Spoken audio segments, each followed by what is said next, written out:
What's up, Internet? My name is Michael Cook. This is Blue Giant Media, and we're here to connect through gaming. Today, we're going to put the spotlight on Railroad Inc. by Hjalmar Hach and Lorenzo Silva, published by Horrible Games. So we're going to take a look at the game with a quick rules overview, and then we're going to come back and I'm going to let you know what I do like, what I don't like, and who may or may not like the aspects of both different editions of Railroad Inc.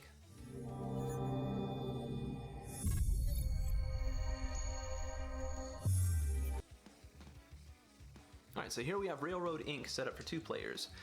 The regular game is going to be played over the course of 7 rounds. Each round, one player is going to roll all 4 dice, and all players are going to draw all 4 faces that are showing on their respective boards. So when you draw, you have to connect to a road and a railroad to a railroad. So your first dice are going to have to build off of the edge of the board where there's already exits showing.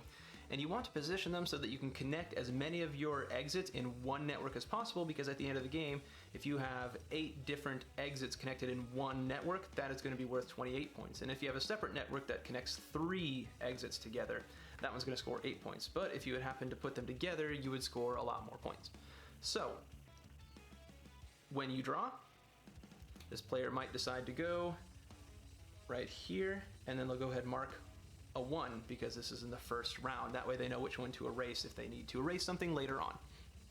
Then they might decide that they want to put this one right there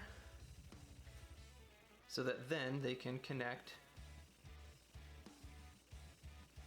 those 2 together, and now you already have 2 exits connected, and you were able to build on from there. Then the last one could be over here because they don't have to connect to each other, they just have to connect to an exit. You also have the option of drawing one of these different 6 faces per round, but only a total of 3 times per game. So this player could decide that they want to go, maybe they want to go build a road across here and have the railroad go through. So because there's a square in the middle of this, that means that they are part of the same network. Whereas if you've got one of these, there's no square in the middle, that means it's an overpass or underpass, however you want to think about it. So then those are not connected to the same network. They have to have the little junction point, which is the filled in square that you see right here. And that is going to be what shows that it is part of the same network that actually connects. So that's going to be played over 7 rounds. Whoever has the most points based off of connections of exits, their personal longest road scores 1 point per square. Their longest railroad scores 1 point per square. Every square they fill in the middle of the board will be worth 1 point. Every exit that does not, or piece of road or railroad that does not go to an exit or go off the board is going to count as a minus point. And then the star right here is going to be for scoring points based off of the expansions. And then you'll add all that together, and whoever has the most points is going to be the winner. So the expansions, they're going to play over the course of 6 rounds instead of 7, because you have 2 more dice available per expansion that you happen to choose to use. And you can mix and match them as much as you want. I have played with all 4 of them, and it's sheer chaos, but it's fun. So when you're playing with the expansion, it works very much the same way, but each expansion has a little bit of a different thing that you can do or have to do, which gives you different ways to either score points and or work around other problems. So you still have to draw all 4 of the regular dice, but in the case of the blue expansions, you have the option to draw none, 1, or 2 of these dice. So the lakes and the rivers do not have to connect directly to an exit. You can draw them wherever you want. So for instance, and you can draw, as I said, 0, 1, or 2 of them. So I could decide from the beginning that I want to just put, let's say, this lake right in the middle. So we got some room to grow. Because at the end of the game, we're gonna look at our smallest lake. And that lake is going to be worth 1 point per square. Also, another nice thing about lakes is at the end of the game, you will not lose points for having open edges.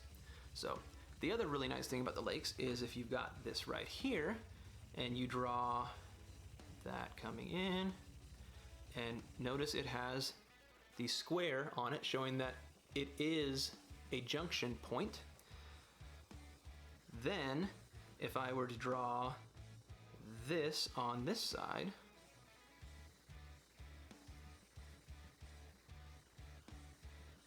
happen to bring this all the way over there through the course of the game, and this might happen to go all the way over here through the course of the game, then this counts as one railroad for longest railroad in my board. So this would be 1, 2, 3, 4, 5, 6, 7, 8. So that's pretty nice. Then the river. The rivers are you're going to be able to choose one river on your board. So the lakes score points based off of your smallest lake. So you don't want to build like one big one and one small one. You want to have one big lake, which helps with connecting things and some other things. So this one's really friendly, very, it helps scores go even higher quite easily in my experience. Same thing with the rivers, because you're going to choose one river that you have on your board at the end of the game, and it's going to score 1 point per square that it fills in, plus another 3 points if that river happens to go all the way across from one side of the board to another. It could be from here to here, or it could be from here to here, but it'll score 1 point per square and 3 points for connecting to the edges. Then the red expansions. So in the case of the meteor, you're going to start by putting a meteor in the middle, or a crater in the middle of the board.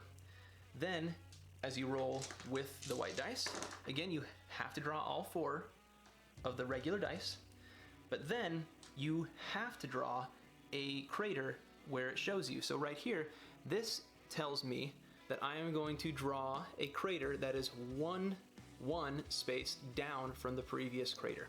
So this is another time where labeling what is drawn in each round matters, because now I'm going to draw this crater and I'm going to mark it with a 1, because next round I'm going to roll these and I'm going to move from the most recent crater. Now if I had rolled this where it says to go up 1 space, well, up 1 space from here is another crater. So you're just going to go up another to the next available space. If a crater happens to go where there already is road or railroad, it is going to demolish that road or railroad because it got hit by a meteor. But not entirely bad, because at any time you can choose to erase a past meteor and draw over it. Also, at the end of the game, every road or railroad that comes right up to the edge of a crater is going to score 2 points, because that turns into essentially a tourist attraction. So that's a good thing. That is the meteors. The last one is the lava, which again, like all the other expansions, all of them are played over 6 rounds, and all of them involve you rolling all the dice each round. One other thing with these, you can choose to not draw the next meteor by choosing to draw one of your special, one of the available 6 special squares before or at the beginning of that round. So that can be like, all right, I'm not going to do this, I'm just going to draw this right away, and then we'll roll the dice and see what happens. But I won't have to draw the crater. With the lava or volcano expansion, you're going to start by drawing a volcano in the middle, and it's going to be surrounded by lava. So then when you roll the dice, you must draw at least one of these. You can at any time choose to draw another volcano somewhere else and build out from that point. So maybe I decide that I want to do this. So I could do that. And the thing about lava is you're going to look at your largest lava lake at the end of the game, and it's going to score 1 point per square that it occupies. And if you have any lava lakes that are completely, perfectly enclosed, like you've been able to do like this, and maybe like that, and maybe like that, and like that, and like that, oops, and like that. So maybe you've been able to completely fill in this lava lake. And this is your largest ones. At the end of the game, it's going to score 1, 2, 3, 4, 5, 6, 7 points, plus 5 more because it is completely enclosed. And then if you happen to make this one over here also go completely enclosed, then you could get possibly more points, because going right up to the edge of the board is going to count as not having open sides. You have completed this lava lake, which is a nice way to try and get some points, but it does end up blocking off possibly. I mean, you could have something like this, so you can at least work through there. And I suppose it is even possible that you could get really lucky and go like this. And that would be a real quick 5 points without even compromising any of your exits. So if you get lucky, you could go get a lot of points with this. But also at the end of this game, if you have something like this, you do lose points for unfinished sides of your lava lakes. So that would cost you 3 points. And I should also mention real quick, if you ever, in the case of the regular lakes, go like this, so that you have 3 sides that are enclosed by water, then it goes ahead and you fill in the middle. And that is going to be how you play. Okay, so now that you have a better feel for how to play through Railroad Inc., I want to let you know what I like about it. First off, it's so relaxing. And if you've watched any other reviews for it, I know that you may find that repetitive, but it's just, I like to sit there, roll the dice, and think, okay, well, what do I want to do next? No pressure. And I love puzzles. I love the puzzle aspect of it, where you roll the dice and you go, okay, well, where can I put this? What kind of leaves me open to be able to do what I want to do, most likely in the rounds going forward? It's just fun. I also really tend to enjoy games where there are dice present, but it's not really as deterministic or determined by luck. I like being able to roll the dice and let that inform what decisions can be made, rather than make a decision and roll the dice to see if that decision panned out. So I really enjoy being able to roll the dice and then see how I want to make those best work for me in my setup. I also like how, I mean, if you've got 2 sets, you can play anywhere from 1 to 12. It doesn't really matter. I think that's one that's it's common with just about all the different roll and writes, but I like that. I like being able to scale, and it scales very well regardless of player count. So I also really like how you can choose any combination of the 4 different expansions, including using all of them, which gets crazy, but it's still pretty fun. So there's a lot to like. What I don't like about the game is, why is it in 2 boxes? Why don't they just put it in 1? Why don't they just make it in one little bit bigger box so that you can put everything in there? Now, when I have to play this game, I've got to open this up, and I've got the insert taken out of this, and I've got I've got all the dice in this one, except for this one's just got base set, and I think I put like 4 or 5 of the markers and sheets in there, and this has everything else. So this is the one that I take around, but that way I can play with, I think, 7, I fit 7 boards in there, so I can play up to 7 people, because I don't want to carry around both of them.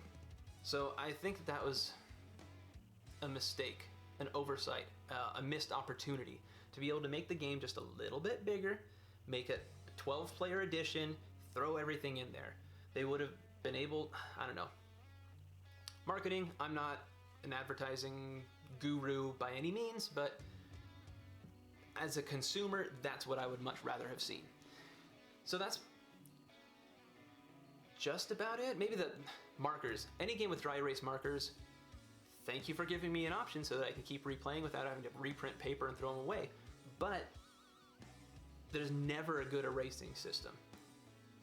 Honestly, just use a paper towel, because the markers that come with it, the eraser, after you use it like 3 or 4 times, it just starts spreading things around, and no good.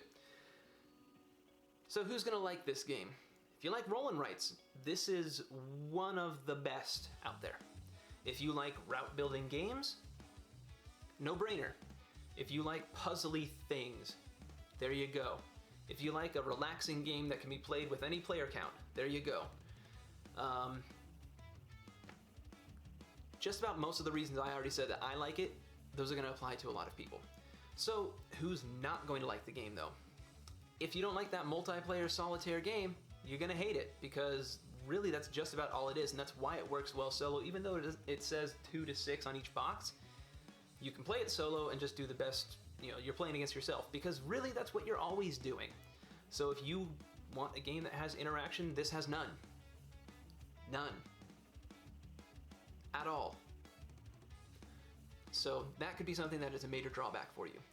If you don't like the production quality like I do, I like most of the production quality.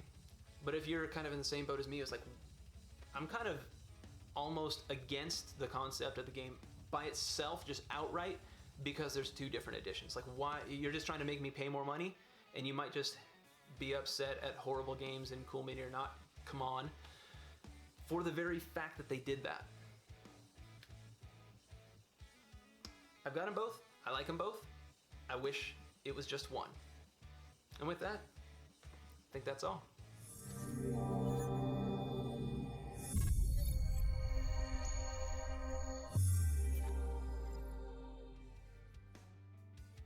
Alright, so let's go ahead and take the spotlight off of Railroad Inc. by Helmar Hawk, Lorenzo Silva, and published by Horrible Games and CMON. So, if you want to know more about this game, take a look in the description section and you'll find a link there to my unboxing as well as a setup and more detailed playthrough of all the different expansion elements. And if you have any other questions, please let me know in the comment section below if you've got feedback, questions, corrections, or any of that good stuff. If you like what you see, please like, share, and subscribe. And as always, have a wonderful day.